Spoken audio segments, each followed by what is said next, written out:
Switching now to news across the state of Texas, a Texas jury has given the death sentence in the brutal murder of a woman and the death of her unborn baby who was cut out of her womb.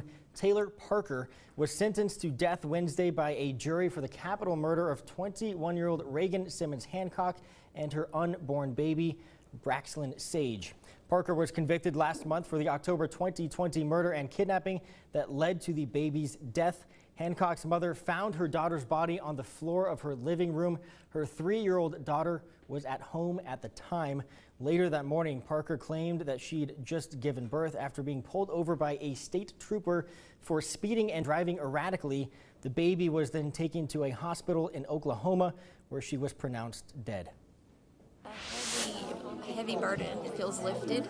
I feel like now we can start trying to heal. We don't have this over our heads. We know where she's going to be, we know where she's at, and she's taken care of. Prosecutors have stated that Parker made herself look pregnant, faking ultrasounds, and even had a gender reveal party, all as part of an ongoing effort to keep her boyfriend from leaving her. It was a crisp October morning in 2020 in the small town of New Boston, Texas. A quiet community where neighbors know each other, where the pace of life is slow, and where violent crime rarely makes headlines. But on October 9th of that year, a crime unfolded that shocked the region, the state of Texas, and eventually the entire country. It was a crime so disturbing, so calculated, that it made seasoned investigators pause. A young mother was found brutally murdered in her own home, and her unborn baby cut from her body. At the center of it all was a woman named Taylor Rene Parker, whose lies and obsessions had spiraled into a level of violence few could have imagined. Taylor Parker, often called Taylor Rene, was 27 years old in 2020. To many people who knew her, she seemed charming, bubbly, even friendly. But beneath the surface was a web of lies. For years, Taylor had told friends, family, and especially her boyfriend, that she was pregnant. She staged photo shoots with fake baby bumps. She claimed to have gone to ultrasounds. She even gave her boyfriend detailed updates about the baby's development. But the truth was, Taylor could not have children. And instead of admitting the truth, she constructed an elaborate fantasy, one that she was determined to make real. By mid-2020, her lies were unraveling. Her boyfriend was growing suspicious. Taylor promised him a baby, and he expected her to give birth soon. As the pressure mounted, Taylor began searching online for horrifying things, including how to perform a home C-section and how to fake a pregnancy. Reagan Hancock was just 21 years old. A young mother already raising a 3-year-old daughter, Reagan was known for her bright smile and kind heart. She had a large, supportive family in New Boston, and she was preparing for an exciting new chapter. Reagan was 34 weeks pregnant, just weeks away from giving birth to her second child, a baby girl she had already named Braxlyn. Reagan and Taylor knew each other. They weren't best friends, but they moved in the same circles, and Reagan trusted her enough to let her into her home. On the morning of October 9th, 2020, that trust would be fatally misplaced. At around 10 a.m., Reagan's mother grew concerned when she couldn't reach her daughter. She went to Reagan's home and walked into a nightmare. Reagan's body was found lying on the living room floor. She had been stabbed and slashed more than 100 times. Her throat had been cut, and in one of the most gruesome discoveries in modern Texas crime history, her unborn baby had been forcibly cut out of her womb. The scene was brutal, chaotic, and deeply personal. Blood covered the floors and walls. Evidence showed Reagan had fought for her life, desperately trying to protect both herself and her unborn daughter. But the attack had been relentless. The baby Braxlyn was gone. Just hours later, about 10 miles away near the Oklahoma border, a Texas state trooper pulled over a woman driving erratically. It was Taylor Parker. In the passenger seat, wrapped in a blanket, was a newborn baby, unresponsive. Taylor claimed she had just given birth on the side of the road. She insisted the baby was hers, but the trooper quickly realized something was off. Taylor showed no signs of having given birth.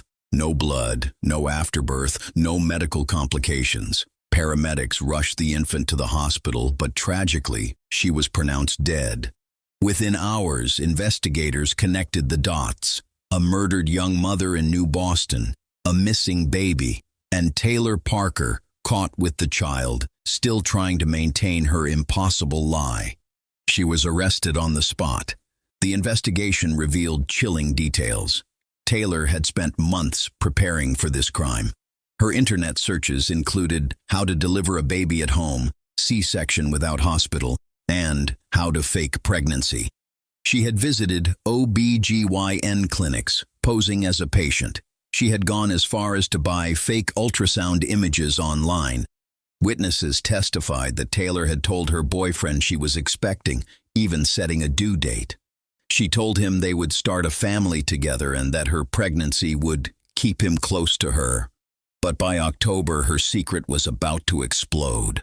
To keep the fantasy alive, she made the decision to take a baby, no matter the cost.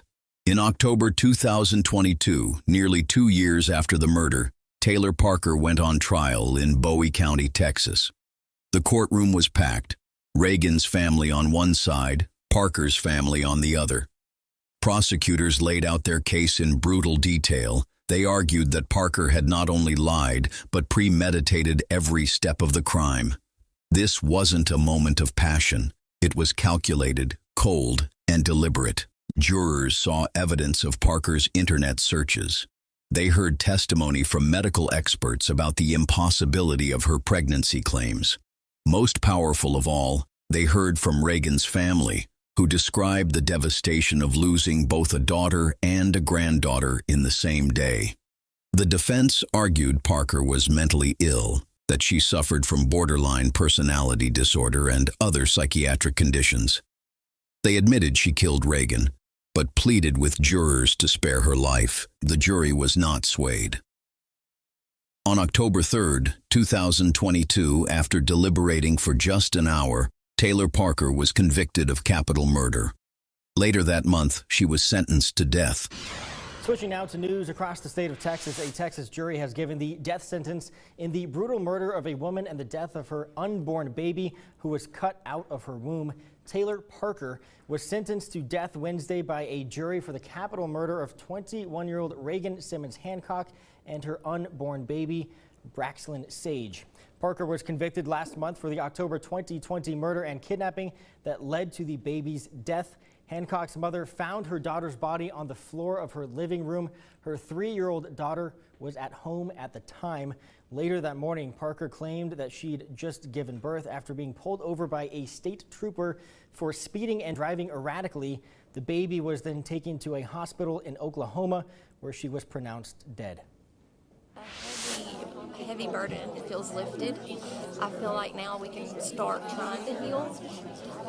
We don't have this over our heads. We know where she's going to be, we know where she's at, and she's taken care of. Prosecutors have stated that Parker made herself look pregnant, faking ultrasounds, and even had a gender reveal party, all as part of an ongoing effort to keep her boyfriend from leaving her. Taylor Parker now sits on death row in Texas, awaiting execution. She is one of the few women in the United States sentenced to death in recent years. In my opinion, she deserves death, the same thing that she did to my niece and the baby girl. So that's my opinion. You know, people may look at it bad, but, you know, life for life to me. That is Reagan Hancock's aunt, just minutes after a jury in Bowie County found Taylor Parker guilty of capital murder in the death of Hancock and the kidnapping and murder of her unborn baby. Thank you for joining us. I'm Alexandra Meacham. The verdict comes after weeks of grueling testimony that shared horrific details about the crime. In tonight's top story, it took the jury less than an hour of deliberation to reach the unanimous decision. Closing arguments were delivered today, in which the prosecutors argued that Taylor Parker is a liar and a master manipulator who plotted and intended to kill Reagan Hancock and take her baby. Parker's defense attorney spoke for less than 10 minutes and only argued that the baby was not technically born and therefore could not be abducted. The jury did not buy that argument. In the courtroom, Taylor showed no emotion as the verdict was read. I'm so excited and I thank the jury so much. we all hoped it was coming to that. We weren't for sure, but we hoped it was coming to that. And I know sentencing doesn't start till October 12th, but just pray for the family because it's still a hard time until we know for sure, you know, what she's going to get. But we just pray every day that she gets what she deserves for what she did to Reagan and Braxton. The penalty phase of the trial is expected to start on October 12th. That's where the same jury will decide whether Taylor gets the death penalty or life in prison without the possibility of parole. For Reagan's family, the pain is unending. Reagan's mother described the crime as the ultimate betrayal. Her daughter's life stolen, her granddaughter's first breath stolen. The case of Taylor Parker stands out not just for its brutality, but for its rare and horrifying nature. Crimes involving fetal abduction, where an unborn child is forcibly taken from the mother, are incredibly rare, with fewer than 20 documented cases in the U.S. since the 1970s. But when they happen, they leave a trail of devastation. In the end, the story of Taylor Parker is a story of lies that grew into obsession, and obsession that became murder. A young mother, Reagan Hancock, and her unborn daughter lost their lives in the most violent way imaginable. And a small town in Texas will never forget the day their peace was shattered.